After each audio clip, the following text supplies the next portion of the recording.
Good morning बच्चों। हम लोग कल रेल मार्गों के बारे में देख रहे थे, रेल ट्रांसपोर्टेशन होता क्या है।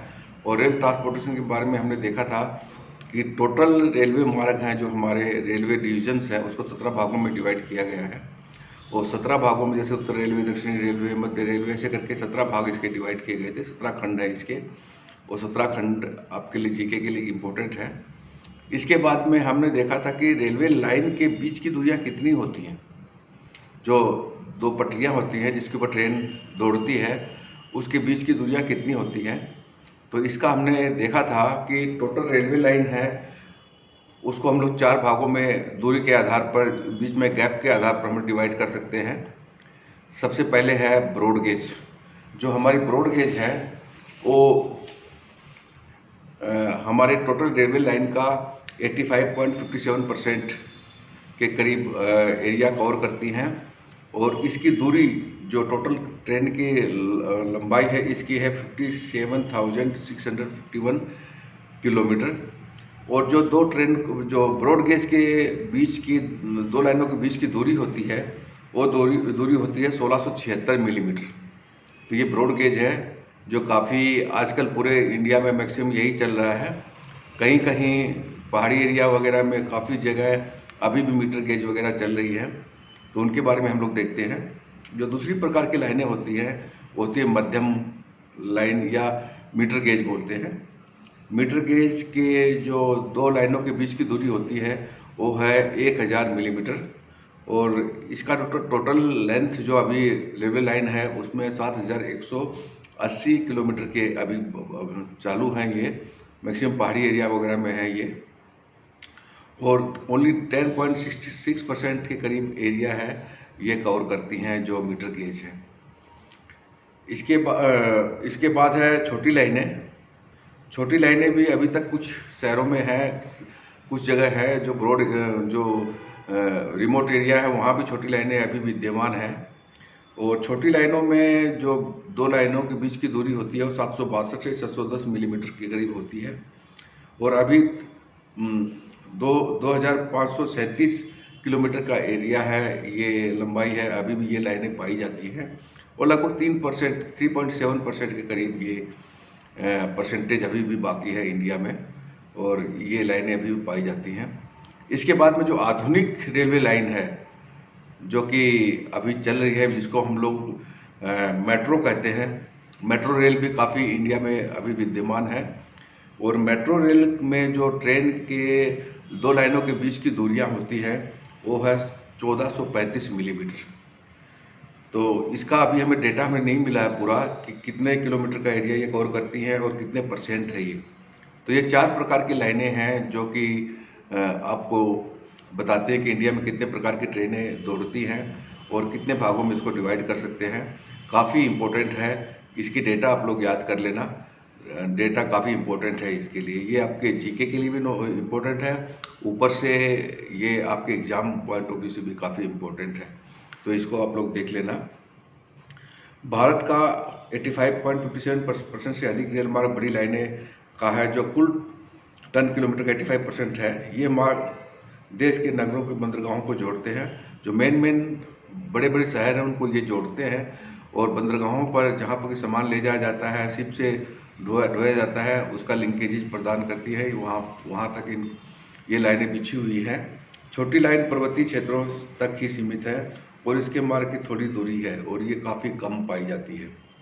अगर वे रेल मार्ग को हम लोग वितरण देखें, रेल मार्ग का वितरण, तो ब्रिटिश काल से भारत के शहरी क्षेत्र, कच्चा माल उत्पाद करने वाले क्षेत्र, बागान वगैरह में जहाँ से चाय पत्ती वगैरह उठाते हैं, कुछ उठाते हैं, तो उस टाइम से ही व्यवसायिक फसलें हैं उसमें पहाड़ी स्थल छावनी रेल मार्ग से अच्छी तरह जुड़े हुए थे।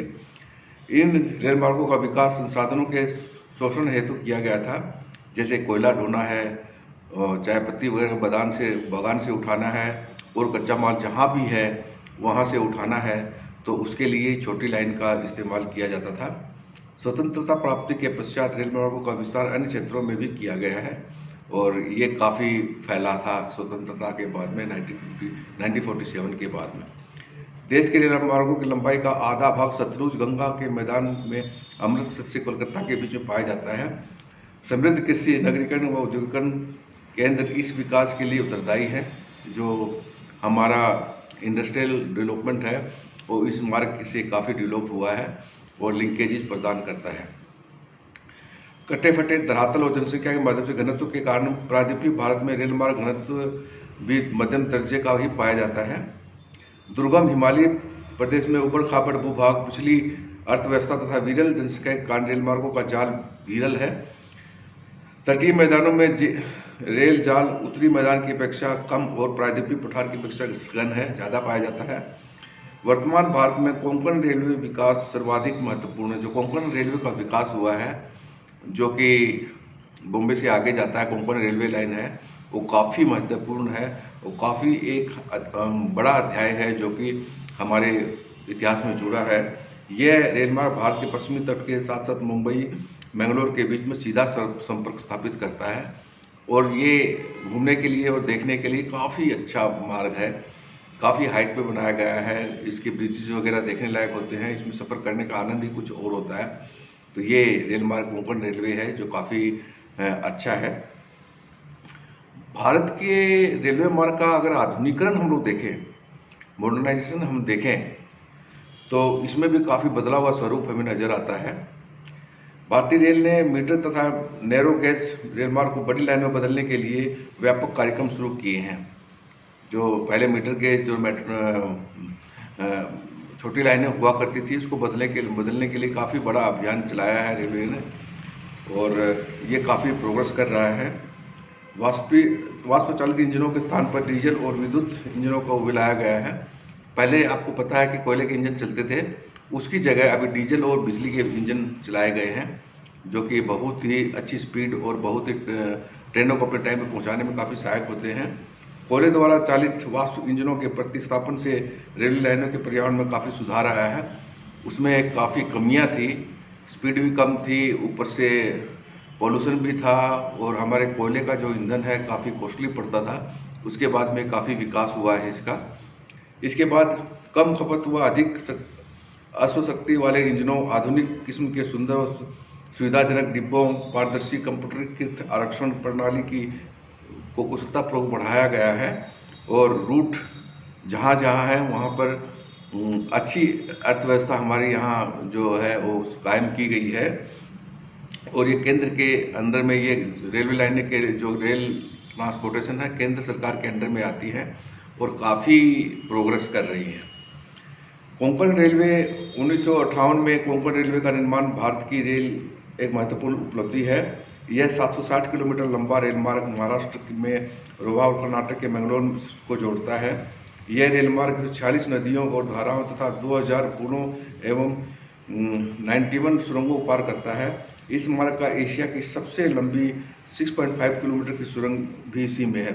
एशिया की सबसे लंबी सुरंग जो 6.5 किलोमीटर है वो इसी मार्ग में है। इस उद्यम में कर्नाटक, गोवा और महाराष्ट्र राज्य भागीदार हैं। तो राज्य के सहयोग से इसको बनाया गया है और ये काफ़ी हेल्पफुल है। हमारे नेचर के हिसाब से काफ़ी इसमें प्रोग्रेस की है और एक प्रकृति के अंदर एक रेलवे का जाल बिछाकर एक अच्छा संसाधन पब्लिक को दिया है। जो कोंकण रेलवे का जाल बिछाया है रेलवे का, काफ़ी अच्छा एक प्रोग्रेस की रेलवे ने। और इस रेलवे लाइन का विकास 1998 के बाद ही हुआ है। कुछ जो परिवहन के संसाधन के रेल मार्गों का सापेक्षिक महत्व देखें हम लोग, तो रेल स्थल पर अत्यंत तीव्र गति वाला परिवहन साधन है। यह मोटर गाड़ियों की अपेक्षा कई गुना अधिक भार ढोने में सक्षम होता है। अधिक दूरी तय करने के लिए रेल सबसे सुविधाजनक हमारी ट्रांसपोर्टेशन सिस्टम है। स्थल पर पशुओं के परिवहन के लिए रेलों से बढ़कर कोई सस्ता सुविधाजनक हमारे पास ट्रांसपोर्ट सिस्टम नहीं है। रेल तंत्र किसी भी देश के आंतरिक परिवहन के आधार पर होता है। जहाँ से भी रेल गुजरता है, विकास और समृद्धि के काफिले वहाँ पर बस जाते हैं और विकास का एक नया स्वरूप हमें सामने दिखाई देता है। तो ये था रेल मार्गों के बारे में। अभी हम लोग मेट्रो रेल के बारे में देखें तो ये टोटल आधुनिकीकरण है। हमारे देश ने दूसरे देशों की सहायता से मेट्रो की स्थापना की है। और मेट्रो अभी हमें सिर्फ दिल्ली में देखने को मिलता था, उसके बाद में कई शहरों में इसका जाल बिछाया जा रहा है। इससे ट्रेन सर्विस काफ़ी फास्ट हो गई है और काफ़ी सुविधाजनक है। और जिसने भी मेट्रो में सफ़र किया है उसने देखा है कि ट्रेन कितना कंफर्टेबल सफ़र है इसका ट्रेन का। मेट्रो रेल ने पहले कोलकाता और अब दिल्ली में नगरीय परिवहन व्यवस्था में क्रांति ला दी है। डीजल चालित बसों की जगह सीएनजी चालित वाहनों के साथ मेट्रो रेल का परिचालन नगरीय केंद्रों व वायु प्रदूषण को नियंत्रण करने की दिशा में एक उठाया गया महत्वपूर्ण कदम है। तो रेल मार्गों के बारे में मैंने आपको बताया। ये था रेल मार्ग आपका, जो कि परिवहन तथा कम्युनिकेशन सिस्टम के आपने देखा है। और इसके अंदर आपके सिलेबस के साथ साथ जीके के भी काफ़ी क्वेश्चंस बनते हैं। और मैं होप करता हूँ कि आप इसके अच्छे नोट्स बनाएंगे और अपनी तैयारी अच्छी तरह करेंगे। और तैयारी के साथ साथ आपका जीके की भी तैयारी हो जाएगी। तो मैं आप लोगों को रोज़ यही कहता हूँ कि सर्दी ज़्यादा पड़ रही है, तो सर्दी में आपका जो पढ़ने का जो सिस्टम है अच्छा होना चाहिए। अच्छे नोट्स बनाने चाहिए आप लोगों को, अपनी पढ़ाई जारी रखनी चाहिए। ये नहीं कि कल करते हैं कल नहीं करते, ये नहीं होना चाहिए। और कई बच्चों को मैंने देखा है कि लेक्चर को सुनते भी नहीं है। इसमें मैंने देखा है कि इसका जो व्यू होता है, जो मैं आपको लिंक भेजता हूँ, सिर्फ 30-40 बच्चे ही देख पाते हैं। अगर आप लोग सुन ही नहीं सकते तो क्लास में क्या अटेंड करोगे। अभी तो आप लोग घर पे हो, तो घर पे आप लोग कम से कम लेक्चर को सुन लिया करो, तो कुछ डेटा आपको सुनने से भी तैयार हो जाएंगे।